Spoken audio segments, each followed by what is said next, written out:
tenemos que apegarnos a tres principios: no mentir, no robar y no traicionar. ¡Viva México!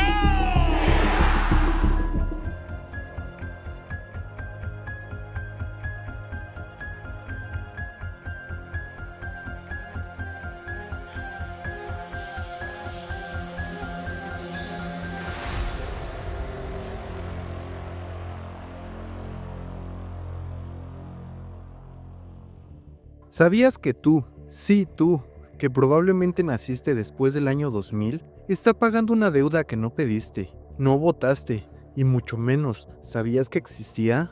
Bienvenido a México, el país donde ser rico es rentable, si tienes amigos en Los Pinos. En este video, vamos a hablar de uno de los cerebros de ese desfalco histórico, Ernesto Zedillo, el economista que confundió al país con un laboratorio de Wall Street. Un tipo que, tras hundir la economía mexicana, acabó trabajando para los mismos bancos que rescató con tu dinero. Prepárate, porque esto no es historia, es nuestro presente hipotecado. ¿Quién es Ernesto Zedillo?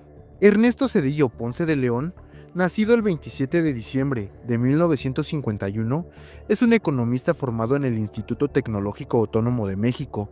Llegó a la presidencia en 1994 con el sello del tecnócrata serio, sin carisma, sin pueblo, pero con muchas cifras y muy poca vergüenza. Fue secretario de Programación y Presupuesto y de Educación Pública bajo Carlos Salinas, es decir, formó parte del laboratorio neoliberal desde el principio. ¿Y cómo llegó a la candidatura? Porque Luis Donaldo Colosio fue asesinado. ¿Misteriosamente? No, cínicamente, en pleno acto público, con cámaras y con un chivo expiatorio que aún genera dudas.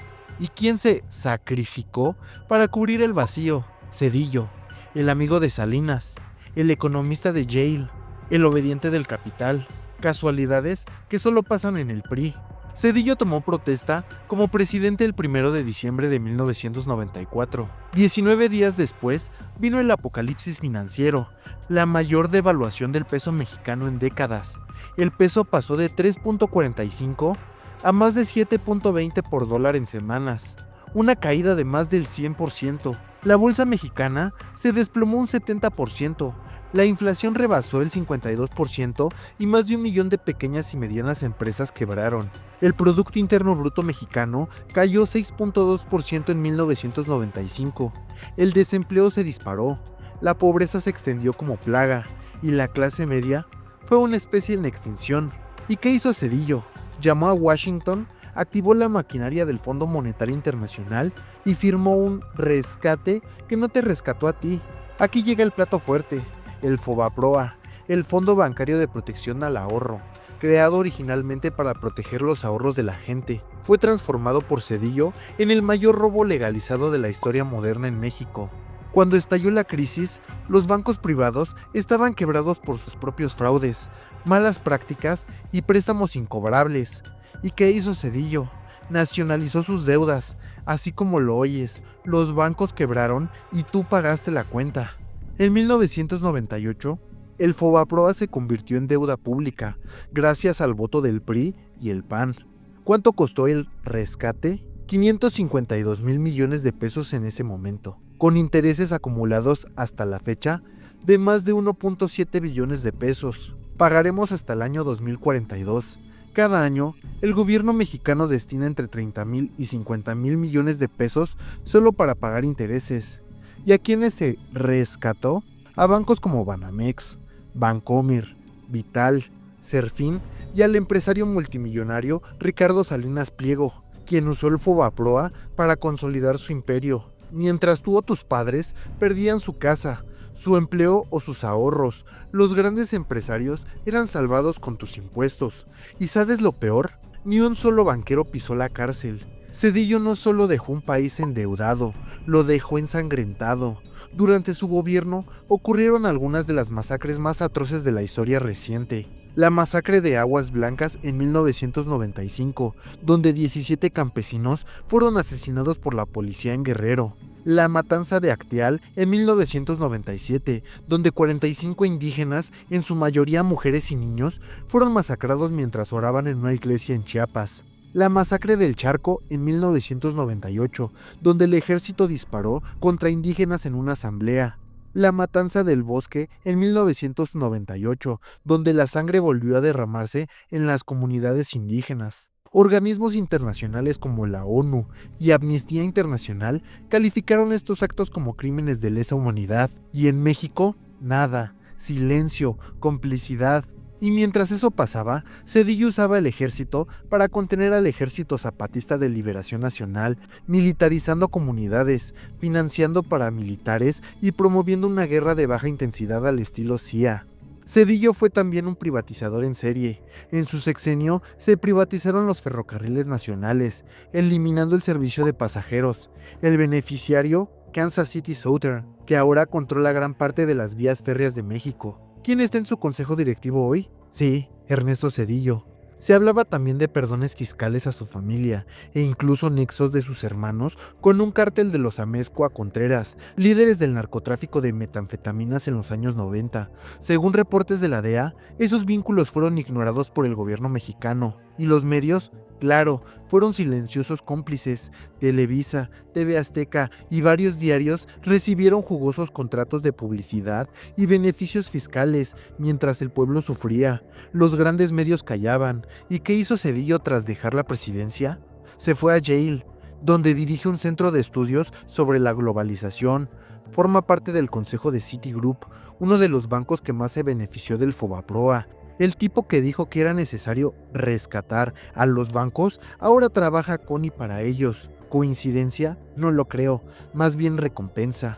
Hoy, el Fobaproa sigue drenando las finanzas públicas. El dinero que podría ir a hospitales, becas, carreteras o pensiones va a pagar una deuda que no generamos. Cada año se destinan entre 30,000 y 50,000 millones al pago de intereses. Eso equivale a 3 veces el presupuesto del programa Sembrando Vida, el doble del presupuesto del CONACYT, más de 4 años de becas Benito Juárez para estudiantes. Todo para pagar una deuda que benefició a los ricos y arruinó al país. Zedillo sigue opinando sobre México. En 2023 criticó al gobierno de López Obrador diciendo que se necesitaba más apertura a la inversión privada y que hay populismo dañino. AMLO lo respondió así: Zedillo convirtió las deudas privadas en deudas públicas. Él no tiene autoridad moral. Y ahora que Claudia Sheinbaum es presidenta, Zedillo se ha mostrado crítico del modelo social. Pero, ¿qué autoridad tiene quien trabaja para los bancos que quebraron al país?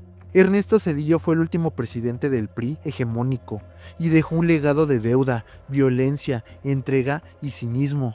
¿Hasta cuándo vamos a seguir pasando las decisiones de unos cuantos? ¿Hasta cuándo toleraremos que se nos diga que todo fue por estabilidad cuando en realidad fue para salvar a los ricos y condenar a los pobres?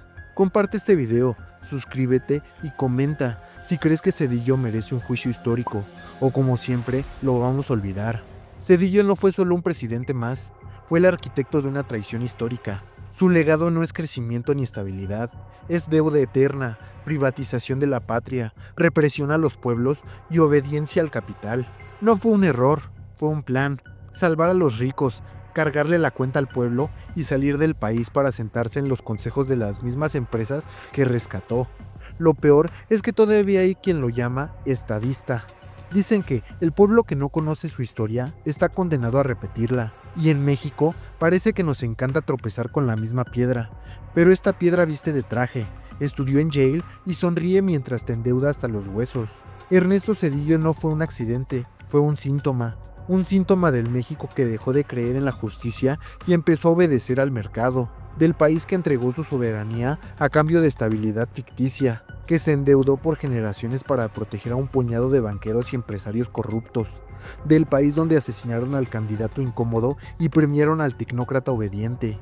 Vamos a seguir eligiendo a quien nos venden como preparados, pero están al servicio de los mismos intereses que nos hunden. Vamos a seguir creyendo que el futuro está en manos de los que ya se sirvieron con la cuchara grande, quebraron al país y se fueron a cobrar cheques en dólares. Zedillo, como tantos otros del PRI y del PAN, no merecen respeto histórico, merecen un lugar en el basurero de la historia, justo entre las deudas impagables, las privatizaciones criminales y las masacres silenciadas. Y no es odio, es memoria, es claridad, es justicia histórica. Porque si no tenemos memoria, seguiremos aplaudiendo al verdugo, agradeciendo al ladrón y votando por el que nos vendió al mejor postor. Que no te engañen otra vez con títulos académicos, sonrisas calculadas o promesas de orden y progreso. Porque ya sabemos a quién le llega ese orden y a quién le cuesta ese progreso. Ya basta. Ni un Fobaproa más, ni un Cedillo más, ni un México de rodillas más. La historia no olvida cuando la cuentas tú. Si te gusta el contenido de este canal, no te olvides de suscribirte, dejar tu like, comentar y compartir para que nos ayudes a difundir esta información con más personas.